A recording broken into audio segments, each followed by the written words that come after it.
Welcome to episode 106 of The Route presented by White Whale Marketing. The Route is a glorified sports business coffee chat that has a new guest every episode as they share their experiences and route in sports. I'm Christopher Nascimento, and let's get started. As always, just a few things to cover before we begin. First off, if you're watching on YouTube, you can see here on the top hand corner, it has our social handle at The Route Sports, so you can check us out on LinkedIn, Facebook, Twitter, Instagram, TikTok, all that good stuff. And you want to watch us on YouTube, go to White Whale Marketing, and then we have the route playlist there. But yeah, give us a follow there, and maybe if you're like, maybe if you're trying to grow your network or even maybe expand it a bit, check us out on LinkedIn, and maybe you can begin connecting with some of our guests and even myself. So do that. And one other item is to know, if you're listening to this, if you could take the time to subscribe and follow, depending on what platform you're listening on. We have a bunch of audio platforms. I believe it's 8 to 10, if I'm not mistaken, all the big ones. Spotify, Apple, Google, Anchor, etc. YouTube as well if you like to have a video version. So you can take the time to just do, the engagements, rate 5 stars, like it, all that good stuff. It allows us to grow a little bit easier. And then we can continue doing episodes like this one. And last but not least, before we get into today's guest, there's always one thing to cover. And today it's a message from BetStamp. So obviously, if you're listening to this podcast, you have some interest in sports or you're in sports itself, and maybe there's a chance you're placing a couple bucks, especially with how things have changed in the last year. So, sometimes I'm with my buddies, we're watching live sports, and then I'll just quickly put a couple of dollars on, let's say, the underdog, right? Just to see how that plays out.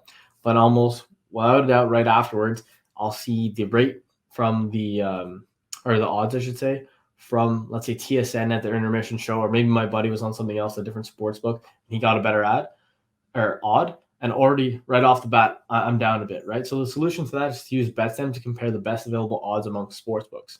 The only way you're going to get an edge in online sports betting is by having an account with multiple sports books. So download the BetStamp app or go to betstamp.app/Ontario and use the code WHALE so you can get access to their affiliates and their prices. BetStamp allows you to verify the existence of a proposed bet with their corresponding odds. This provides you to buy and sell picks with full transparency. Users selling sports picks on BetStamp do not sacrifice any royalty or cut to the app. It's completely free. That's a great sign. So again, if you want an edge in sports betting, use BetStamp by downloading their app or visiting betstamp.app/Ontario and using the code WHALE to get access to their affiliates and their pricing. Check them out. Great stuff. Couldn't be happier for using sports betting. That's a great tool to use. But now that that's covered, we can get into the main theme of each episode, and that is our guest today. So I'd now like to welcome someone who's been climbing the ladder in sports by going booth to booth until they reach the top. I'd now like to introduce Vice President of Communications and Broadcasting at the Saginaw Spirit, Joey Battaino. Welcome to the route. How's it going? Hey, Christopher. How are you, man? Yeah, not too bad. Thanks for joining me. It's always good chatting with people. Yeah, thanks for having me on the show. I've listened to a few episodes and I've really enjoyed it so far. Perfect. I like to hear that. It's always one extra listener, right? So before we begin, or I guess to begin, the name of the podcast kind of states what we're going to be chatting about. How did it begin, and how did we get to the current position we're in now? Well, it's been 12 years now since I started in broadcasting, and it's interesting because I think everybody who has a passion for sports, I think you start out as a young kid playing, a sport that you love, and for me, it was actually baseball, believe it or not. I didn't get into hockey till later on, but played some baseball and some hockey as a kid growing up, and grew up in the Detroit area. And as time goes on, you get into those high school years, and you have to start to make decisions based on your career, what you want to do. And it was pretty clear that I wasn't going to be able to continue my athletic career past high school, and so you try to come up with new ways to stay in sports. I was obviously, motivated by sports my whole life. I played baseball as a young kid. I played hockey a little bit, and it was just, how do I find a way to carve out that niche so I can stay in sports? And I was actually at the time taking some telecommunications courses in my high school. And I found that, it was really the only thing that I had a passion for was being able to be in front of the camera doing different sports segments. And my teacher at the time came to me and said, "Hey, you're actually kind of good at this. Have you ever, considered doing a career in on camera work, whatever it might be, weather, news, sports, anything like that?" And I really didn't think that much of it. I at the time wanted to continue to be an athlete and play sports, but when that time comes and goes and high school's over, you kind of have that moment where you're sitting there thinking, okay, what's next? Yeah. And for me, that was Specs Howard School of Broadcast Arts, which has actually merged now with Lawrence Tech University in suburban Detroit. And it was kind of a fail safe for me because it was a 10-month program at the time, and basically it was, okay, I can go in here, I can give it a shot. If it's for me, I'll probably get something out of it, and if not, I didn't waste 4 years, 6 years, 8 years of my life at Mhm. school. I took a chance on a 10-month program, and coming out of that, graduating from that, I actually got my first job in broadcasting when I was 18 years old with the Flint Generals in the IHL. So it worked out. It's certainly not a career path these days in 2022 that I would suggest. I think these days you definitely have to go to university. You definitely have to go to at least a 4-year program to even consider being on camera. Really, I think about, I work in the Ontario Hockey League now. I think about the programs they have at various Ontario universities, Ryerson being one of them.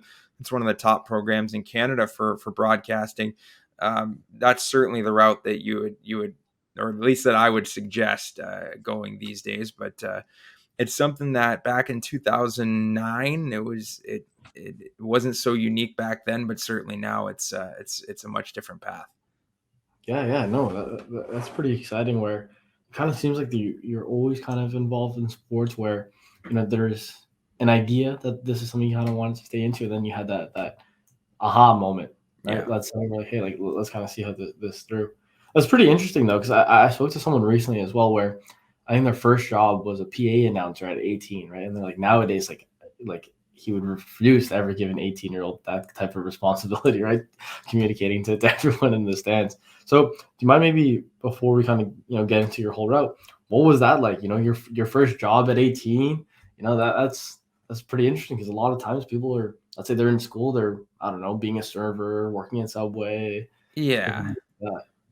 I had done those things younger. Like I started working when I was 15. I come from a family where, work ethic is very important. We were a blue collar family growing up, and, my parents got divorced at a young age, or when I was a young man. So it was very important for me to kind of make my own path as an only child. Right. So I wasn't falling back on anybody else. So I did the McDonald's at 15. I did, bussing tables. I worked at the country club. I did all these other things before that to just have a few dollars in my pocket, right? And but getting that opportunity in professional hockey in the IHL at 18 was unheard of. But I think I caught a little bit of a break because the guy that I was going up against for that job was Mhm. actually living in San Diego, California at the time, and they did not want to. The team didn't want to have to pay to relocate him to Flint, Michigan. So it was a little bit of luck. Certainly, I think you need a little bit of luck in this business. But the fact that I was able to, at the time, commute an hour from Detroit to Flint for that job, I think made me a little bit more desirable for them at the time. And I was learning as I went, day by day, and I was just trying to be a sponge. I was really lucky. Our head coach was Jason Mazzotti, who had played some games in the NHL. Our captain was Pascal Rayon, who had a Stanley Cup ring with New Jersey. So these guys who had been there for many, many years were kind enough to, they let me come on the back of the bus on the road trips. And yeah, I might have lost some meal money to them playing cards, but it was all about the experience and learning from them, and hearing their stories, and just them being willing to tell the stories. I'm just a kid, and to be sitting there with Pascal Rayon and Brian Smolinski and guys that had been 700 plus, 800 plus games in the NHL, it was quite an experience, and I was very lucky to be around that so early on in my career. Really laid the groundwork for how I would handle myself in years to come. So that first year, really young, made a ton of mistakes. Um, the management that was in place there let me make those mistakes and let me grow from it. And it was an extremely, I mean, I wouldn't be here without it. It was everything for my career. So I'm very, very thankful for the opportunity that the Flint Generals gave me, because everyone needs their start, right? Yeah, yeah, no, for sure. And then I guess how do things develop from there, right? So you're getting this initial experience, you're kind of developing from there. What like well, I guess a lot of times too, maybe people are always wondering is how do you end up like transferring to the next one? Is it through like application, someone in your network, someone kind of found you? How did that next piece arrive, and how did you decide to move on? Well, it's actually interesting because everything had gone so well. I'd gone to school. I got that first job. That first job was in professional hockey in the IHL, in a league that had been around for many, many years. And then the league folded and merged with the Central Hockey League. And all of a sudden, 1 year into my career, I'm out of a job. Yeah. And so all those good feelings, those good vibes, as the kids say nowadays, were gone because of something that was completely out of my control. So obviously, I'm 19 at the time. I don't have an agent. I'm very young in the business. My network is relatively small. Hmm. It's really small compared to what it is now, with just being in 1 year. And I'm looking for a job. And so they had the North American Hockey League come into Flint after the Generals folded. And I didn't know that much about the league, but I did some research, and there's some pretty high end players that had played in the North American League, whether it was Patrick Kane or Ryan Miller, or they've had some high end alumni come out of that league. And I the only thing I knew about junior hockey really was what I learned from the OHL, being around the Detroit area and going to Hmm. Plymouth Whalers games when I was a kid, and going across the border to Windsor and seeing the Spitfires. That was really the experience I had in junior. I didn't know much about these Midwest based junior hockey leagues like the USHL and the NAHL, right? Hmm. And I went in and I talked to ownership, and one of the owners of the team was also the head coach. His name was Mo Mantha. And Mo had a great NHL career. And after talking to him, and it was interesting because team kind of wanted to create their own path. They didn't really want to bring on anybody from the old guard with the Generals. They kind of wanted to go in their own direction. And I just kind of told them, hey guys, it might be a good idea to have your most forward facing position on the team, whether it be broadcaster or person doing PR, to be somebody that's familiar with the community, and somebody that's from the old team, that's Hmm. open to the idea of this new team coming in, and they seem to agree on that. And it was a very good 3 years. My first year there with the Warriors, we ended up playing in the national championship game, which unfortunately we lost. But to get to that point in your first year in the franchise, it was pretty special. And then the coming years after that was neat. I really enjoyed my time in Flint. It was a really good learning experience, and for myself to grow and learn a new league, dealing with junior hockey players day to day. It's much different than professionals. Yeah. Their kids, they're going to school. They're most of them being uprooted for the first time in their life, going to Flint, Michigan, which at the time in 2009, 2010 was in a deep recession, uh, a tough scenario for the kids. Um, to get to know them day to day and be around it. And I was, again, the oldest player on the team was the same age as me at the time. I'm 20 years old, so it was a pretty unique experience to be there in Hmm. junior hockey when you're the same age as the kids. Yeah, yeah. No, I bet that's always interesting. And I guess as you're kind of developing there, right? You said you're growing a lot in those 3 years, and then I guess at the end of that role, you would have been working in sports for 4 years. And you mentioned previously when the last club folded, you're kind of left in a standstill where your network wasn't that big, you didn't have an agent. and you're kind of left saying, hey, like, what do I do next? So Yep. after these 4 years, I'm sure you kind of developed, learned a lot. Was this now when you're going on to your next position from there? Was it, hey, like, I have the agent, I'm starting to get that network, and that's how you developed, or how did that next one come about? Yeah, not the agent, but definitely the network. Working in the North American Hockey League for 3 years, I think the league recognized that I'd been coming from professional hockey, right? So that came with a little bit of, I hate to say cachet, right? I'm not trying to pump my own tires here, but like the league recognized that. Well, the league recognized that I was one of the top end broadcasters that they had in their league, and at the time we had some very, like guys that have gone on to the American Hockey League were in the North American League at that time. Tony Brown's in Cleveland, Rob Lapolis was in Binghamton before they moved to Utica. These guys were working in the North American League when I was there in 2000, at that time in 2010. And, being able to do the North American Hockey League's top prospects tournament for 2 years in a row and be the voice on that broadcast where it's really the league's version of their all-star game. You get to know the commissioner, you get to know the people who work in the league, and it helps. Again, you're always trying to grow your network, and getting those opportunities to do those league type events are so critical for your career. And I thought that was really key, because when my time was over at the Michigan Warriors, I went to the Odessa Jackalopes, but they were still in the North American Hockey League. The only difference was, the crowds changed. When I was working for Flint, we're getting maybe 1,000 a night.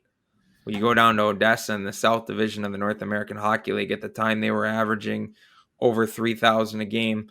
Corpus Christi was up around 6,000 a game. Wichita Falls was right around 4,000 a game. Amarillo was around 5,000 a game. So it was the same league, but it felt like a step up. We went from basically podcasting our games or broadcasting over the internet in Flint to now, 62 games a year we're on FM radio, which at the time was a big deal. Now you got a bigger reach with internet radio, but at the time, full FM radio in 2013 was very desirable. So you again, you make those small steps in your career, and even though it, visually to the outsider it looked like a lateral move to go to another team in the same league, Mhm. those were the little things at the time that were important to me, and I thought were key in growing my career at that point. And I think getting those opportunities to do those league events kind of laid the groundwork for that. And so it was again, it was another step. We talked about before you asked me about for the route, getting an agent. No, I didn't get an agent at that point, but certainly when you get those league contacts, you work those events. You got guys like John Van Beesbrook, who was working on the production side at the time. You get to know him. Different people like that. You add them to your network, and you bank that, and you keep in contact with those people throughout the year. So it was instrumental. Yeah, yeah, no, that sounds amazing. I guess maybe from my standpoint, right? I always kind of think of Texas and football, right? That's kind of the biggest thing, Friday Night Lights, and especially when you're going from hockey standpoint, right? I always kind of attach Michigan hockey and then Yeah. Texas football. But when you kind of mention that thing, that's kind of a interesting thing to look at, right? Where the same league but far bigger crowds, right? So is it something where your approach is maybe a little different when you're broadcasting? Like how does that end up changing? Well, that's a good question. Thanks for asking that one. Because yes, I did. I obviously when you're broadcasting in Flint, you're broadcasting to a very traditional hockey market, a market that has had hockey for 40 years and loves the game. They're tuned in to hear you because they want to know about the game, right? Yeah, yeah, yeah. Um, Odessa was anything but a traditional hockey market. Hockey moved there in 1997. I'll tell a story that I had heard secondhand because I wasn't there, but apparently before they had joined the Western Professional League in 97, they brought the Russians over to play them in a tournament. Hmm. And apparently it's a very patriotic state, Texas Yeah. is, right? And and apparently there was American flags all over the place, and things were being said to the Russians during the game, and so it was a very very non-traditional hockey market that way, that they were there for the entertainment factor of the game and not so much the intricacies of hockey. And so from a broadcasting standpoint, you kind of have to bring that a little bit. You do have to, at that point, upsell some of the hits, upsell some of the fights. It did change my approach a little bit, and it opened my eyes to seeing there's more to this than just the game that's happening on the ice. You're trying to sell tickets, you're trying to sell sponsorship, and a lot of and the hockey that had been there previous to when Junior was there was a variation of wrestling on ice. So you're trying to keep that same energy, but at the same time promote that a lot of these players, their goal is to go on to play Division 1 hockey. This isn't the paycheck for them. Yeah. So their goals are far higher than a line brawl on a Saturday night to keep 6,000 people happy. So it was an adjustment for the fan base, and for myself personally, in terms of calling the game, kind of had to center it around some personalities more. The entertainment side, again, when I talked about upselling some aspects of the game that I wasn't used to before. Yeah. And again, you grow and you learn. And part of that was a conversation I had with some people down there that, what's important to the Odessa hockey fan? And it's important to ask those questions when you get into a new market, especially when, if you're hired to go somewhere and call hockey there, and you've never been there before, you don't know what makes that city, that team, that market tick. It's very important to learn those things before you even turn the mic on, Yeah. because you kind of have to fit into that groove.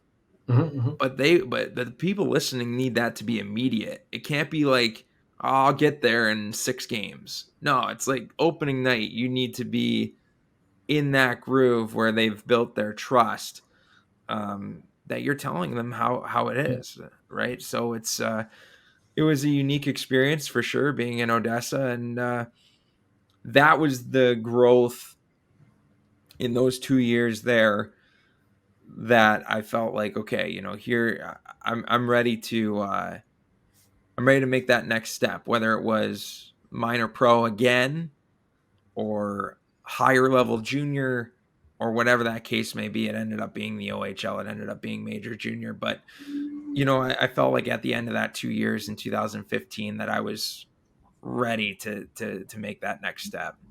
Yeah. And before we kind of get on to the next step, do you mind maybe touching on two things? You're touching on like getting into that groove. So do you mind maybe building on that? Just because I'm sure a lot of people, right, when they think of, hey, like I maybe want a career in sports, and a lot of people that do listen are, students or maybe, recent graduates. That I think that'd be a great thing to kind of get into. And also, I want to hear actually answer that first, and I'll answer the Yeah, rest. sure. I think getting into that groove can mean different things to different people. Hmm. I know for me, it was like listening to a tape of myself and being able to like honestly critique it, Hmm. not say like, "Oh, that was good," when it wasn't, or learning. And it actually comes from self critique, comes from critique from others, right? So if you kind of have to be able to accept the criticism from an outside critique before you can really learn how to self critique. And so I think that was the first time in my career where I was willing to take in an outside critique, because again, I go back to the market. The market dictates what your call is in a lot of ways. You got to stay true to yourself, but you also have to make sure that, the bosses and that everybody's pleased with what you're doing, right? So Yeah. I probably asked too many questions. I probably opened myself up to too much critique early on when I was in Texas, but it was really important to me that I was able to connect with this fan base. I'm from Michigan, lived here my whole life, not familiar with that culture, stuck out like a sore thumb immediately. So it was again, I'm trying to learn from the people that were down there. Yeah, And yeah. so that critique, taking that in and making changes, and then self critique, where you wait a couple games and you go back and you listen to a game from 2 weeks ago. I don't think it's real healthy to listen to a game you did that night or even the next night. Hmm. It's still too fresh. But if you go back and you listen to a game from 2 weeks ago and you really give yourself an honest critique, like, I didn't like that. What can I do to change that? What can I do to Yeah. make that different? I think that's where you really, you grow as a broadcaster, and that's I focused on that year, and I focused on my network too. That was the first time in my career that I had started to reach out to NHL broadcasters Hmm. and said, hey, not so much listen to my tape, right? Not so much. Here's my tape. Can you give me a critique? Hey, I'm Joey Battaino. I just want to introduce myself. I'm working down in Odessa, Texas. You'd be shocked. It's hockey's such a small world.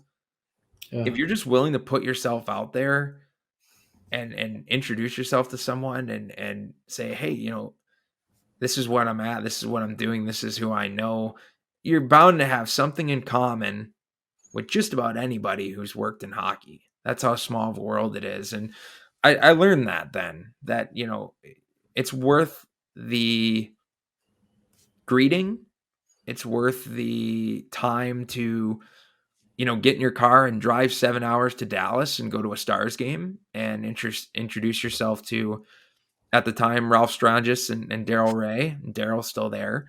It's worth it. It's worth it to do all those things. And I once those 2 years were done, and it didn't end the way I wanted it to. But at the same time, I was comfortable with what was next for me, regardless of how it ended. Right. So it was turning a negative into a positive in that way. And um, there's probably no more stressful time than being out of work. Hmm. Um, but having the confidence of knowing that whatever's next is going to be a good thing is important. Yeah, yeah.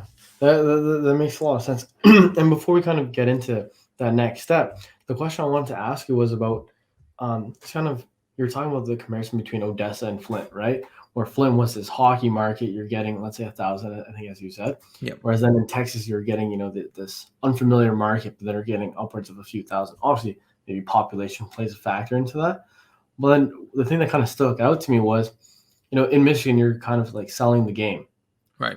right? But in Texas, you're selling the entertainment factor, and then business wise, they're doing way better. Is that something where maybe I get your opinion on? Like, do you think maybe that's something that in hockey as a whole, maybe the entertainment aspect needs to be pushed a little bit further to grow the game?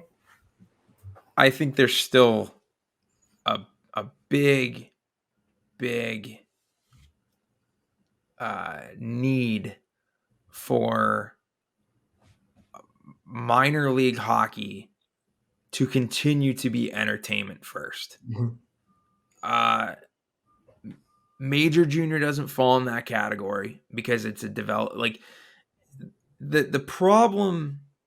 I don't know if it's so much a problem. It's hard to say it's a problem, but back when I first started in hockey in 2008, there was a ton of pro leagues out there that don't exist anymore. And many of them were not affiliated with the National Hockey League. And they wanted it that way because it allowed them to go out and sign whatever player they wanted. And it Mm-hmm. allowed them to play a system that didn't necessarily have to mirror or mimic what what a team in the NHL was doing, because they weren't worried about developing players.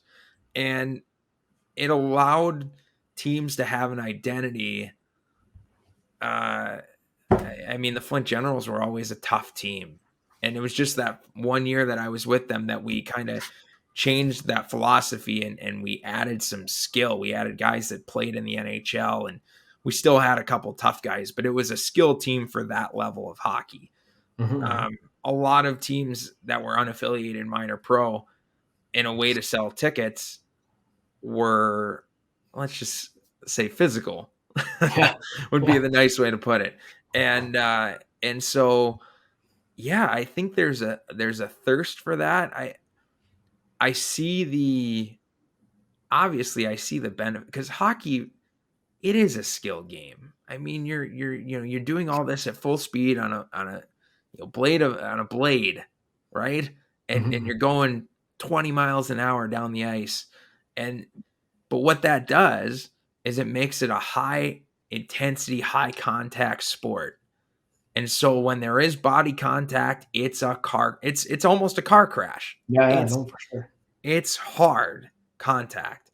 And so I know we're seeing less and less fighting. We're seeing less and less clean body checking. Unfortunately, we're seeing more boards, checks, and hits to the numbers in the NHL. We're seeing higher sticks, all that stuff. It's interesting that you in those leagues back then, you didn't see hits like that. You didn't see sticks over guys' heads, because there's a good chance that there was a guy on the other team that might not have been making a whole bunch of money. Let's just say $250, $300 a week. But the only way he was getting on the ice is if you hit somebody in the numbers or had your stick over somebody's head. Then Yeah. he's Yeah. going to go out there and straighten it out. And we've taken that element out of the game a little bit, but that scenario right there, individually, is some of the is one of the things that made minor hockey tick 10, 15, 20 years ago. And it's gone. It no longer exists. Hockey is the baseball model now. It's single A, double A, triple A, NHL, with Mm-hmm. the AHL being triple A and ECHL being double A, and then your Southern Pro and Federal Prospects leagues being single A. Pretty much everything's affiliated up to double A. And you're finding, I hate to use the term robotic hockey, but it looks the same. Mm-hmm. It looks the same. And so we talk about entertainment aspects. Now the entertainment aspect has shifted from a physical nature to a skillful nature. And just like this wasn't for everybody, right? Like the Yeah. entertainment nature and the wrestling on ice wasn't for everybody. This skillful game that is very short in the contact department isn't for everybody either. So I'm hoping in the next few years we can find a way to meet in the middle again, and have a little bit more of what everyone's looking for Yeah. in the game. And so I do think, that's the long answer to your Oh, no, question.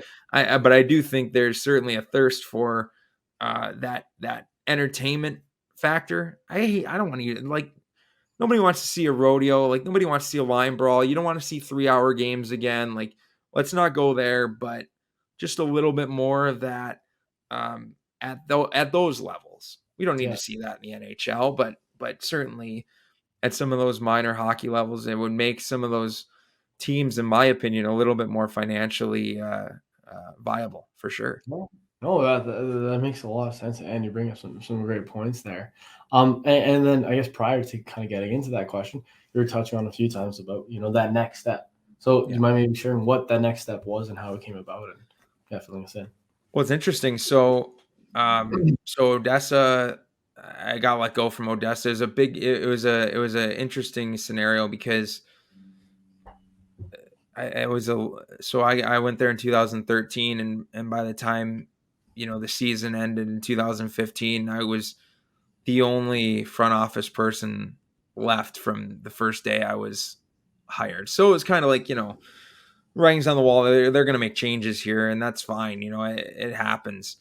But it was the first time in my career that I'd been fired, and it really puts things in perspective on, this. it doesn't always have to be about you. It's not like they fired me because of poor performance. It was you know, a shift in mentality of the organization, and they had new people in charge, and they wanted to bring in their own people, and you know, that's part of it too. And again, you're just learning from that. It's in the moment, it's hard not to take it personally.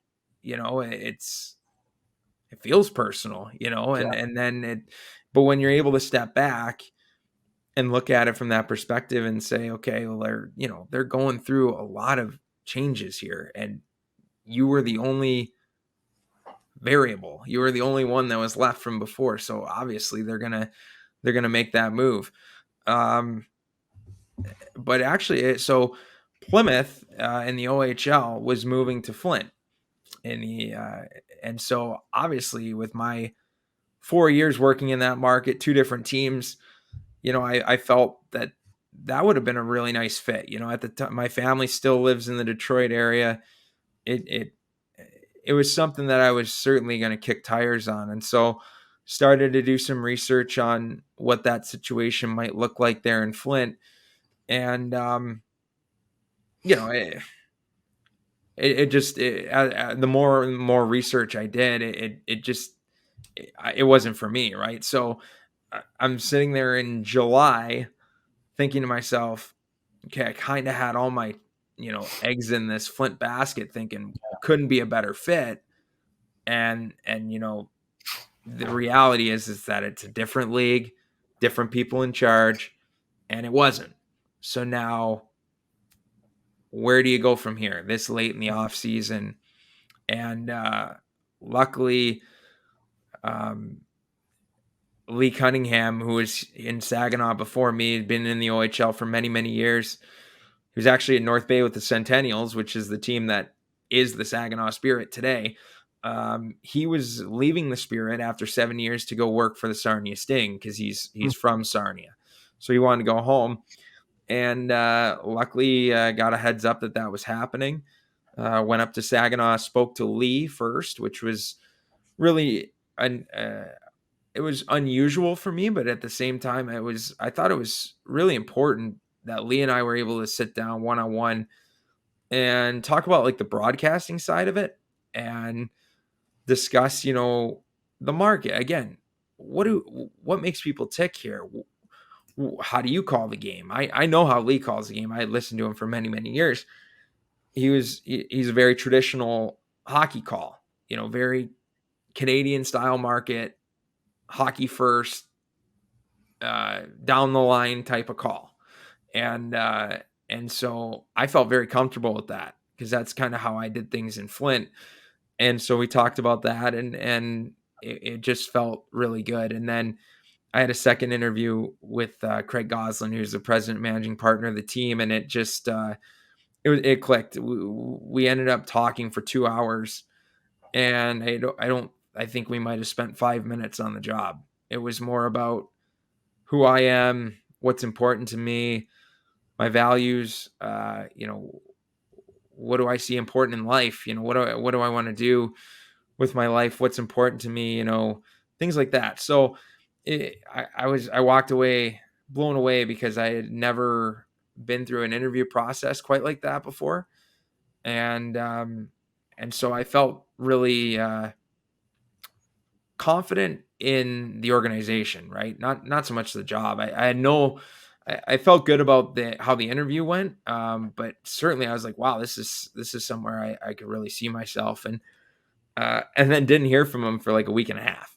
So I was like, okay, I'd reached out a couple times, you know, radio silence. So I was like, well, you know, I know they had a lot of applicants for the job, so maybe they went in another direction, and I was like, okay, I'm gonna try, you know, one last call, and got through to him, and they said, yeah, you know, we're gonna reach out to you. Why don't you come up again? We can, you know, discuss the job further. So when I came up, we settled on the financials and got it all straightened out, and then I was, you know, with Saginaw in 2015, and it's been great. Time flies. You know, obviously during the pandemic, that was a quick 2 years, right? Because Yeah. we were, you know, stuck in our house for the one year, and then the OHL didn't play in 2021, so it was eh, those 7 years. It's gone by fast. Still feels like it's been like 4 or 5, but it's been really beneficial. Again, talk about the route, going in your career.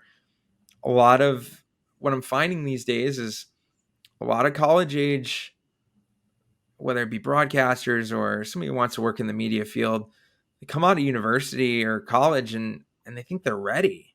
I think my biggest advice to young people coming out of college or university is to go somewhere where you can make your mistakes. And I know that's not, yeah, everybody wants to get to Toronto, everybody wants to get to New York City and Chicago and LA, but there's a lot of pressure and scrutiny that comes with working in those markets. And if you're not mentally prepared to handle the type of pressure that you're going to get there, you could burn out quick in this business. And I think going to these smaller markets and learning and growing your network, it's not a bad thing. People are in, and I think maybe the networks too are in such a hurry now to push people along, um, that sometimes that experience gets lost. It just you either sink or swim, Yeah. and then you're either great or you're back to square one. Yeah. Yeah. Yeah. And so it's not necessarily a bad thing. Everybody wants to do this now. Mhm. This isn't bad either, right? Like Yeah. this is still up. You might not get there as early as you want, but for me, I started doing this when I was 18. Feels like forever. Like 12 years feels like a long time, right? And believe me, you sit there sometimes and you wonder, man, am I ever going to get there?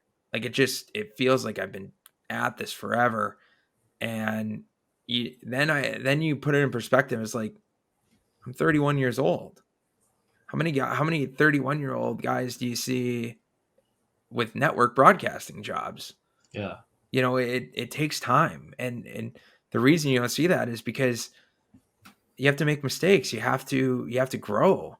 And so I think in terms of, the podcast is called The Route. I think it's important for uh, university age kids to understand that it's okay to not be this person, right? Like that's the biggest thing. Like it's okay if you are this person. Mhm. That's awesome. Like congratulations. Like it's okay if you're on a like steep incline and you're 23, 24 years old and you're on a network. That's awesome. But that's not the only way. That's not the only path. It's not the only route to get there, right? So Yeah. um, don't panic, I guess, is the Yeah. best Yeah. advice I could give. I think that's kind of a great piece to kind of like just wrap up your route in the sense of, just kind of like that's the whole purpose of the podcast, right? Just to kind of show like there's different ways and routes, let's say, to kind of get to different positions, right? So I think that kind of hits the nail on the head perfectly there. But before we kind of end, I still have two questions I'd like to ask everyone at the end. And the first one being, I'm pretty set. I'm going 103 years old. I'm going to be on a rocking chair enjoying life. But let's say you get there as well. You're on a rocking chair. You're thinking back to the first 12 years of your career. What's one story to date that you're going to remember even then? Or like, wow, I can't believe I got to do that for a living. Wow, put me on the spot. Yeah. Um, one story that I'm gonna remember. Well, I guess 12 years. I guess it hasn't happened yet because 12 years working in hockey, I've never worked for a championship team. Oh yeah. So I mean, I've been close a ton of times. My first year working in hockey, we got to the Turner Cup Finals and lost. My second year working in hockey, we got to the national championship game and lost. And I've never called a finals game since then. Yeah. So it's that would probably be. I mean, that's the goal. It's to be in that moment Mm-hmm. and know that that's your kind of stamp on it when you're the broadcaster of the game. You're out of it. You're not in the mix. You're not a part of the result. But your stamp is that, I think of Sidney Crosby's goal in the gold medal game and Chris Cuthbert's golden goal call is something that will be played for years and years and years to come. Yeah. That's your stamp on that great moment. That'll be hopefully when I'm 103, as you said. Wow. Long way to go. Yeah, hopefully that will be the thing I look back on and know, wow, that was pretty neat. It was pretty unique. Yeah. And what's funny? I could call games until I'm 103, and nobody said, you're not guaranteed a championship game call. Yeah, no, for sure. It's all luck and luck of the draw, really, and just hope that when I do, or if I do get that opportunity, that it's something I'll look back on fondly. But that's pretty much it for me. That would be the peak, the pinnacle. Yeah, no, for sure. That makes a ton of sense. And the last question, I think, is a perfect way to just kind of wrap everything up. Now going back into time, going to 18-year-old, and speaking to yourself and seeing, hey, like, this is something that I've been able to learn so far in my career, but I wish I knew that at the earlier stage, because then it'll allow me to, I don't know, maybe just mature or even just grow a little better. And maybe it's even a piece of advice that myself or even someone listening can kind of take away that you now found out since beginning. Well, this was the hard truth I had to learn early on, is that nothing's given. As I mentioned, my first year in my first broadcasting job was in professional hockey. And when you're 18 years old and your network is about this big and you just think, you got the world by the what. Yeah. And that you'll be in the NHL in 5 years on this path. You're working in professional hockey as an 18-year-old. You're well on your way. You'll be working for the Toronto Maple Leafs by the time you're 25. Yeah. And that's not how it works. I mean, it was so quick. I mean, Chris, it went from 18 years old, working in pro hockey, calling a Turner Cup final for a national streaming network, to not having a job. Yeah. Like one day we woke up and the league folded, and that was it. And it's not, oh, well, you called the championship game, we got to find you a job. No, like that's not how it worked. It was, the team folded. Not even good luck. The team folded. You're out. Yeah. And so it's once you are able to either have that humbling moment or humble yourself to know that not everything that happens to you in your career is going to be great. But if you can take something positive out of everything that happens, like my positive was I was able to stay in the market I was familiar with. I was able to learn a new level of hockey that I didn't know that much about. Like I had friends that played junior hockey, but I didn't know the ins and outs and what made it tick. I learned that in those 3 years.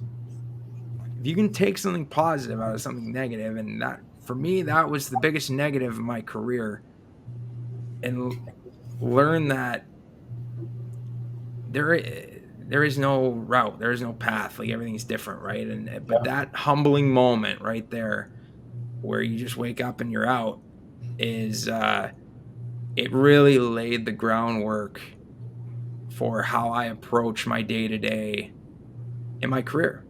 Yeah. And looking back on it now at 31, I was lucky it happened to me then. I had nothing to lose. Nothing. Yeah. I lived at home. I had a second job, so it's not like when I lost the Flint job, I was out of work completely. I was lucky. How many people can say that when they're fired? Or not fired, but, the team folds and you're out. So that's what I would leave you with is just, that little nugget there is just like, find a way to take a positive out of something, even when it seems like it's just, and it might take time too, right? It's not like I was 19 and I was like, oh yeah, like the Generals folding, that was great. It took years Yeah. for me to get over that and to understand that you weren't going to the NHL at 25 anyway, right? Like once that's the mentality, is like then you learn from different people and you realize there are so many people who are talented at doing this. And not only that, there's people waiting in the wings too that are just as or maybe more talented than you are. Mm-hmm. So it's a constant, it's a competitive nature, it's a competitive job field, but it's extremely fulfilling. It's a great time. I enjoy it every day. I get to go to the rink. I love it, and but yeah, that's I guess again I'm a broadcaster, man. I could go on forever. That's the, So just that's cut me the whole off if I'm point of going the too podcast. long. No. That's the whole point of the podcast, right? Just kind of going through the route in depth, right? Where that's why I asked the question right at the end, because Sure. I think it's a perfect way to just wrap it up, because you go through your whole route, and that's kind of like that key piece that maybe that it's almost like what's the point of it all, right? Like what are you learning from all these like experiences, right? What's your why? I ask myself that a lot. It's important to identify that because your why changes. Like life changes, things happen. You get older, the things that are important to you change. So it's important to like step back every once in a while, ask yourself what your why is, like honestly, Yeah. and not just say the same thing that you said when you were 20, because it's not. I Yeah. promise you, it's different. And that's why for me, 20-year-old Joey probably isn't patient enough to stay in the OHL for 7 years. Right? Like Yeah. it's important to mature, grow, learn, ask questions, network. It's a million different things you have to do just to stay viable now. And then not only that, it's more than just broadcasting, man. I mean, my job with the Spirit is marketing, communications, daily PR, interviews, credentials. You know, it's all that stuff, right? So it's constantly growing. Mm-hmm. Yeah. No, I think. Yeah, like that's why I enjoy doing this podcast so much, because you get like an insight into all these different positions and how they kind of came about. Where, there's things you can take away from everyone, right? Where maybe for your episode, someone took away something in the beginning, or maybe I took away something at the end, right? So Yeah. I think that's kind of the beauty of it all. But yeah, no, this has been excellent. I'm always taking notes. That's why I'm looking down for reference. No But worries, man. yeah. I can appreciate that. Yeah, so like I got 2 pages here. I'm writing things down sideways just to make sure I can remember some things. But yeah, unless there's anything else you'd like to share, thank you so much for coming on. And I know I got value out of it, so I really appreciate you coming on and joining us. It's nice to go back in time too. It does when you I don't like to you don't want to live in the past too much, right? So it's nice to reflect and go back and tell these stories and remember things that happened many years ago that maybe I haven't talked about in a long time. So it was fun to do this, and like I said, I've been listening. I enjoy the show, so keep Yeah. it up, and looking forward to when this comes out. Yeah, no, I appreciate it. And yeah, I guess that's a wrap for, if I'm not mistaken, episode 106. And yeah, thank you again. And everyone else can tune in next week for our next guest. So thank you again, Joey. And that's it for today. Thanks, Chris.